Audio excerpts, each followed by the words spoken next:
ಕೆಂಪೇಗೌಡ ನ್ಯೂಸ್ಗೆ ಸ್ವಾಗತ. ನಾನು ನಿಮ್ಮ ಚುಂಚನಗಿರಿ ಶಶಿಕುಮಾರ್ ಮಾತಾಡ್ತಾ ಇದ್ದೀನಿ. ಇವತ್ತಿನ ವಿಚಾರ, ಬೆಂಗಳೂರಲ್ಲಿ ಅಕ್ರಮವಾಗಿ ಮನೆಗಳನ್ನು ನಿರ್ಮಾಣ ಮಾಡಿಕೊಂಡಿರ್ತಕ್ಕಂಥ ವಿಚಾರದ ಬಗ್ಗೆ ನಿನ್ನೆ ತಾನೇ ಪ್ರಸ್ತಾಪ ಮಾಡಿದ್ವಿ.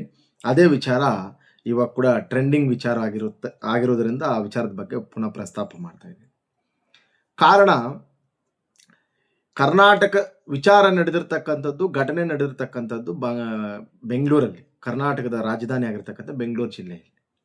ಅದು BBMP ವ್ಯಾಪ್ತಿಗೆ ಒಳಪಟ್ಟಿರ್ತಕ್ಕಂತಹ ಕೋಗಿನಲ್ಲೆ ಜಾಗದಲ್ಲಿ ಒಂದು 5 ಎಕರೆ ಸರ್ಕಾರದ ಜಮೀನಿತ್ತು. ಅದರಲ್ಲಿ ಈ ಒತ್ತುವರಿ ಮಾಡ್ಕೊಂಡಿದ್ದಾರೆ ನಮ್ಮ ಕರ್ನಾಟಕದ ಜನ ಅಂತ ಹೇಳ್ಬಿಟ್ಟು ಅಲ್ಲಿ ವಾಸ ಮಾಡ್ತಕ್ಕಂಥವ್ರು ಒಂದು ವರದಿ. ಅದು ಈ ಒತ್ತುವರಿ ಆಗಿರ್ತಕ್ಕಂಥ ಜಮೀನಲ್ಲಿ ಮನೆಗಳಿದ್ದವರು ಇದ್ದಾರೆ, ಇಲ್ಲದೆ ಇರ್ತಕ್ಕಂಥ ಜನ ಇದ್ದಾರೆ. ಆಮೇಲೆ ಕೆಲವರಿಗೆಲ್ಲ ಬೇರೆ ಮೂಲ ದಾಖಲೆಗಳಿಲ್ಲದೆ ಇದ್ರು ಸೃಷ್ಟಿ ಆಗಿರ್ತಕ್ಕಂಥ ದಾಖಲೆಗಳು, ಅಧಿಕಾರಿಗಳೇ ಅವ್ರಿಗೆ ಏನೋ ಒಂದು ತಹಶೀಲ್ದಾರ್ ಕಡೆಯಿಂದ ಹಕ್ಕುಪತ್ರ ಕೊಟ್ಟಿರ್ತಕ್ಕಂಥ ಎಲ್ಲ ದಾಖಲೆಗಳನ್ನ ಇಟ್ಕೊಂಡು ಅವ್ರ ಇಷ್ಟಾನುಸಾರ ಅವರು ಕಟ್ಕೊಂಡಿದ್ದಾರೆ. ಆದರೆ ಇದನ್ನು ಗಮನಿಸಿದಾಗ ಅಧಿಕಾರಿಗಳಿಗೆ ಗೊತ್ತಿರಲ್ವಾ ಖರಾಬ್ ಜಮೀನು ಎಲ್ಲಿದೆ, ಎಷ್ಟಿದೆ, ಅದನ್ನು ಯಾವ ಥರ ರಕ್ಷಣೆ ಮಾಡಬೇಕು ಅಂತ ಗೊತ್ತಿರಲ್ವಾ? ಬಿಟ್ಟಿದ್ದಾರೆ. ಅವರು ಟೆಂಟ್ಗಳು ಹಾಕ್ಕೊಂಡು ಮನೆಗಳು ಅದು ಇನ್ನೊಂದು ಕಟ್ಟೋದಕ್ಕೂ ಬಿಟ್ಟಿದ್ದಾರೆ. ಜೊತೆಗೆ ಈಗ ಅಲ್ಲಿದ್ದವರಿಗೆ ಆಯ್ತು, ನೀವು ಒತ್ತುವರಿ ಮಾಡ್ಕೊಂಡಿದ್ದೀರಾ, ನಿಮ್ಮದು ಸರ್ಕಾರದ ಜಮೀನು ಆದರೂ ಪರವಾಗಿಲ್ಲ, ನಿಮ್ಗೆ ಬೇರೆ ಕಡೆ ಮನೆ ಕೊಡ್ತೀವಿ ಅಂದರೆ ಇವಾಗ ಈ ಕರ್ನಾಟಕದಾದ್ಯಂತ ಸುಮಾರು ಕಡೆ ಸರ್ಕಾರಿ ಜಾಗಗಳನ್ನ ಒತ್ತುವರಿ ಮಾಡ್ಕೊಂಡಿದ್ದೀವಿ. ಈಗ ಅವ್ರಿಗೆಲ್ಲ ಕೊಡ್ತೀರಾ? ಮುಖ್ಯಮಂತ್ರಿಗಳು ಅದನ್ನೇ ಹೇಳ್ತಾರೆ, ಆ ವಿಚಾರ ಬಂದಾಗ ಮಾತಾಡೋಣ ಅಂತ.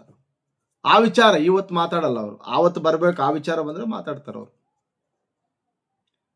ಇಷ್ಟಕ್ಕೂ ಈ ನಡೆದಿರ್ತಕ್ಕಂಥ ಸಣ್ಣ ವಿಚಾರ ಇದೇನು ಅಂತ ದೊಡ್ಡ ವಿಚಾರ ಅಲ್ಲ. ಒತ್ತುವರಿ ಆಗಿರ್ತಕ್ಕಂಥ ದಾರನ್ನ ತೆರವುಗೊಳಿಸ್ತಕ್ಕಂಥ ಕಾರ್ಯಕ್ರಮ ಅದು.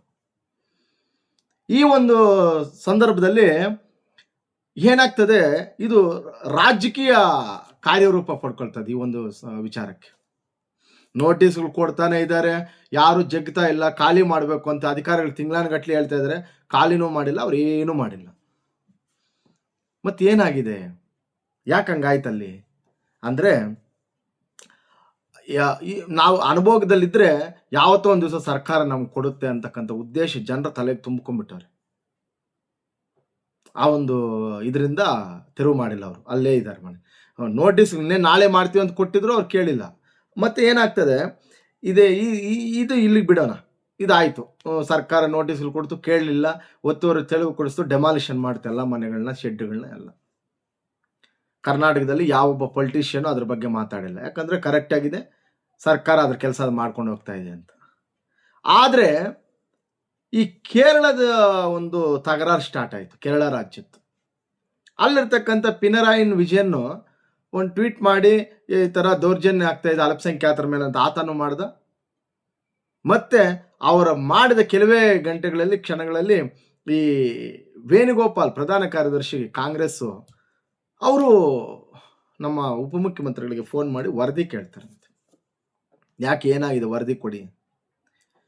ಆವಾಗ ನೆನ್ನೆ ಹೇಳ್ದಂಗೆ ಇದು ಶಿವಕುಮಾರ್ ಅವರು ಅದೇ ವರದಿ ಕೊಡ್ತಾರೆ. ಇಲ್ಲಿ ಯಥೇಚ್ಛವಾಗಿ ಮುಸ್ಲಿಮ್ರೇ ಮನೆಗಳು ಕಟ್ಕೊಂಡಿದ್ದಾರೆ, ಅದು ಸರ್ಕಾರಿ ಜಮೀನು, ಕಾನೂನುಬದ್ಧವಾಗಿದೆ, ಇಲ್ಲೇನು ತಪ್ಪಾಗಿಲ್ಲ ಅಂತಕ್ಕಂಥ ಒಂದು ವರದಿನ ಕೊಡ್ತಾನೆ. ಬೈ ಮಿಸ್ಟೇಕ್ ಏನಂದ್ರೆ ಅಲ್ಲಿ ಹೆಚ್ಚಿಗೆ ಅವರೇ ಇದ್ದಾರೆ, ಮುಸ್ಲಿಮ್ಸ್, ಹಿಂದೂಗಳಿಲ್ಲ, ಕಮ್ಮಿ, ಮುಸ್ಲಿಮ್ಸೇ ಜಾಸ್ತಿ. ಮತ್ತೇನು ಮಾಡೋದು? ಪಿನರಾಯಿ ವಿಜಯನ್ ಕೂಡ ನಿಮ್ಮ ಮೇಲೆ ಅಟ್ಯಾಕ್ ಮಾಡಿದ ಅದಕ್ಕೋಸ್ಕರನೇ. ಆ ಜಾಗದಲ್ಲಿ ಹಿಂದೂಗಳಿದ್ದಿದ್ರೆ ಕೇರಳ CM ಮಾತಾಡ್ತಾ ಇರಲಿಲ್ಲ. ಅವ್ರು ಮಾತಾಡಿದ ಉದ್ದೇಶ ಏನು, ರಾಜಕೀಯ ಸ್ಕಿಲ್ ಇತ್ತು ಅವರಲ್ಲಿ.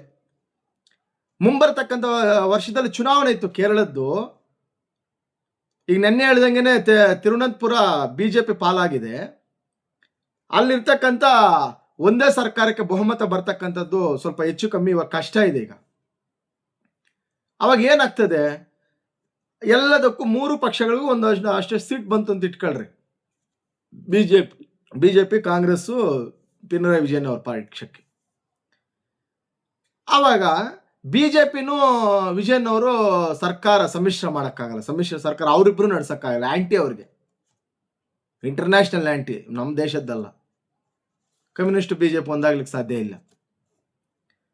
ಕಟ್ ಮಾಡಿದ್ರೆ ಕಾಂಗ್ರೆಸ್ಸು ಅಥವಾ ವಿಜಯನ್ ಅವ್ರ ಪಕ್ಷ ಅಧಿಕಾರಕ್ಕೆ ಬರ್ತಕ್ಕಂಥ ಚಾನ್ಸಸ್ ಇರಲೂಬಹುದೇನೋ, ಅದು ಚುನಾವಣೆ ನಡೆದ ಮೇಲೆ ಗೊತ್ತಾಗುತ್ತೆ. ಆದರೆ ಮೈತ್ರಿ ಆಗ್ತಕ್ಕಂಥ ಸಂದರ್ಭ ಇದೆ.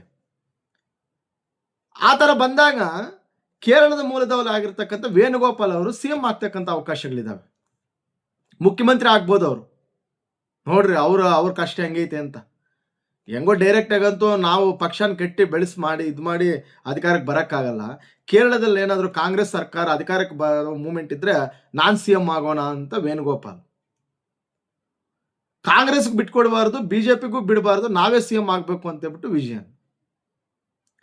ಸೊ ಅವರಿಬ್ಬರ ಸಂಘರ್ಷದಲ್ಲಿ ಈ ಕರ್ನಾಟಕದ ಸರ್ಕಾರದ ಜಮೀನನ್ನ ಬಲಿ ಕೊಟ್ಟಿದೆ ಅಂತಲೇ ಹೇಳ್ಬೋದು ಇದನ್ನು. ವಿಜಯನ್ ಕಾಂಗ್ರೆಸ್ ಅಲ್ಲಿ ಗೆದ್ದು ಮುಖ್ಯಮಂತ್ರಿ ಆಗಲಿಕ್ಕೆ ವೇಣುಗೋಪಾಲ್ಗೆ ನಮ್ಮ ಮುಖ್ಯಮಂತ್ರಿಗಳು ಎಲ್ಲ ಸಹಕಾರದಲ್ಲೂ ಕೂಡ ಅವ್ರಿಗೆ ತಲೆ ಬಾಗಿದ್ದಾರೆ ಅಂತೆಲ್ಲ ಈ ವಿಚಾರದಲ್ಲಿ ನಾವು ತಿಳ್ಕೊಬೇಕಾಗ್ತದೆ. ಸರ್ಕಾರ ಮಟ್ಟದಲ್ಲಿ ನ್ಯಾಯಯುತವಾಗಿ ನಾವು ಕಾನೂನನ್ನು ಕೈಗೊಂಡಾಗ ಅಕ್ರಮದಾರರಿಗೆ ಪುನಃ ಮನೆ ಕಟ್ಕಟ್ತಕ್ಕಂಥದ್ದು ರೋಗ ಏನು ಸರ್ಕಾರಗಳಿಗೆ? ಈಗ ಎಷ್ಟೋ ಜನಕ್ಕೆ ಒಂಚೂರು ಮನೆ ಇರಲ್ಲ, ಎಲ್ಲೂ ತಗೊಳ್ಳೋ ನಂತರ ಸುಮಾರು ಈಗೆಲ್ಲ ರೇಟ್ಗಳು ಜಾಸ್ತಿ ಆಗಿದ್ದಾವೆ, ನಿಮಗೆಲ್ಲ ಗೊತ್ತೇ ಇದೆ. ಬೆಂಗಳೂರಲ್ಲಿ ಬಾಡಿಗೆಗೆ ಹೋಗೋಕ್ಕಾಗಲ್ಲ, ಮನೆ ಕಟ್ಟಕ್ಕಾಗ್ತದಾ? ನಾಳೆ ಬೆಳಗ್ಗೆ ಇನ್ಯಾರೋ ಸರ್ಕಾರಿ ಜಮೀನಲ್ಲಿ ಅಲ್ಲೇ ಒತ್ತುವರಿ ಮಾಡ್ಕೊಂಡು ಶೆಡ್ಗಳಾಗ್ತಾರೆ, ಅವ್ರಿಗೂ ಕೊಡ್ತೀರಿ ನೀವು? ಯೋಚನೆ ಮಾಡ್ಬೇಕಲ್ವಾ? ಮಾಧ್ಯಮದವ್ರು ಅದೇ ಕೇಳ್ತಾರೆ. ಅವಾಗ ಮುಖ್ಯಮಂತ್ರಿಗಳು ಹೇಳ್ತಾರೆ, ನೋಡೋಣ ಬೇರೆ ಬೇರೆ ಸಂದರ್ಭಗಳು ನೋಡ್ಕೊಂಡು ಮಾಡೋಣ. ಸರ್ ಈಗೆಲ್ಲ ಇದಾವಲ್ಲ ಒತ್ತುವರಿದಾರ, ಅವರೆಲ್ಲ ಅವ್ರಿಗೆ ಕೊಡ್ತೀರಾ ಸರ್ ಆ ಜಾಗಗಳು ಅಂದ್ರೆ, ಇಲ್ಲ ಆವತ್ತಿನ ಸಿಚುವೇಶನ್ ನೋಡ್ಕೊಂಡು ಕೊಡ್ತಾರಂತವ್ರು. ಇವೆಲ್ಲ ಕರ್ಮ ಸರ್. ಇವೆಲ್ಲ ನಿಮ್ಮ ರಾಜಕೀಯ ಲಾಭಕ್ಕೋಸ್ಕರ ಜನರನ್ನ ಒಬ್ಬರನ್ನೊಬ್ಬರನ್ನ ಎತ್ಕಟ್ಟತಕ್ಕಂಥದ್ದು, ಧರ್ಮಗಳ ನಡುವೆ ಗಲಾಟೆಗಳಿರ್ತಕ್ಕಂಥದ್ದು. ಈಗ ನಾಳೆ ಇನ್ನೊಬ್ಬ ಹೋಗ್ಬಿಟ್ಟು ಒತ್ತುವರಿ ಮಾಡ್ಕೊಂತಾನೆ ಬೆಂಗಳೂರಲ್ಲಿ, ಅವ್ರಿಗೂ ಕೊಡ್ತೀರ ನೀವು? ಈ ಮಟ್ಟಕ್ಕೆ ರಾಜಕೀಯ ನಿಮ್ದು. ಕಾಂಗ್ರೆಸ್ ಸರ್ಕಾರ ಕೇರಳದಲ್ಲಿ ಏನಾದ್ರು ಬರ್ತಕ್ಕಂಥ ಚಾನ್ಸಸ್ ಇದೆಯಾ ಅಂತ ಈಗಲಿಂದ ನೀವು ದುಡಿತಾ ಇದ್ದೀರಾ? ಅರ್ಥ ಮಾಡ್ಕೊಬೇಕು. ರಾಜಕೀಯನೇ, ಅಭಿವೃದ್ಧಿನೇ. ನಮ್ಮ ಮುಖ್ಯಮಂತ್ರಿಗಳು ಅವ್ರ ಮಾತು ಕೇಳೋದೇನು? ಕರ್ನಾಟಕದ ಮುಖ್ಯಮಂತ್ರಿನ ಅವರು ವಿಜಯನ್, ಅವ್ರ ಆಡಳಿತ ನೋಡಿ ಅಲ್ಲಿ ಬೇಸತ್ತೋಗಿದೆ. ಅಲ್ಲಿ ಏನು ಸಬ್ಜೆಕ್ಟ್ ಇಲ್ಲ ಅವ್ರು ಮಾತಾಡ್ಲಿಕ್ಕೆ. ಏನು ಕೆಲಸ ಮಾಡಿದ್ರು ಆತನ ಕೈಯಲ್ಲಿ ಆಗಲ್ಲ ನೆಕ್ಸ್ಟ್ ಅಲ್ಲಿ ಪಕ್ಷನ ಉಳಿಸ್ಕೊಳಕ್ಕೆ. ಆ ಮಟ್ಟದಲ್ಲಿ ಸುದೀರ್ಘವಾಗಿ ಆಡಳಿತ ನಡೆಸಿರ್ತಕ್ಕಂಥ ವ್ಯಕ್ತಿ ಅವರು. ಇಲ್ಲಿ ಏನೋ ಒತ್ತುವರಿ ಆಗಿದೆ ಅಂದ್ರೆ ಅಲ್ಲಿಂದ ಏನು ಓಡ್ ಬರ್ತಕ್ಕಂಥದ್ದು ಇಲ್ಲಿ. ಮತ್ತೆ ಈ ಒತ್ತುವರಿದಾರ ಹೆಂಗಂದ್ರೆ ಈ ಹುಚ್ಚರ ಮದುವೆಯಲ್ಲಿ ಉಂಡವನ ಜಾನ ಅಂದಂಗೆ, ಯಾವನ ಆಕ್ರಮಣ ಮಾಡ್ಕೊಂತಾನೆ, ಯಾವನ ಒತ್ತುವರಿ ಮಾಡ್ಕೊಂತಾನೆ ಅವನು ಸರ್ಕಾರದ ಜಮೀನುಗಳು. ಮತ್ತೆ ನ್ಯಾಯವಾಗಿದ್ದವ್ರು ಏನಾಗಬೇಕು ಅಂತಲ್ಲ, ಅವ್ರ ಕೈಲಿ ಆಗಲ್ಲ ಅಂತಲ್ಲ. ಒಂದು ಕಣ್ಣಿಗೆ ಒಂದೊಂದು ಥರ ನೋಡಬಾರ್ದು ಸರ್. ದಯವಿಟ್ಟು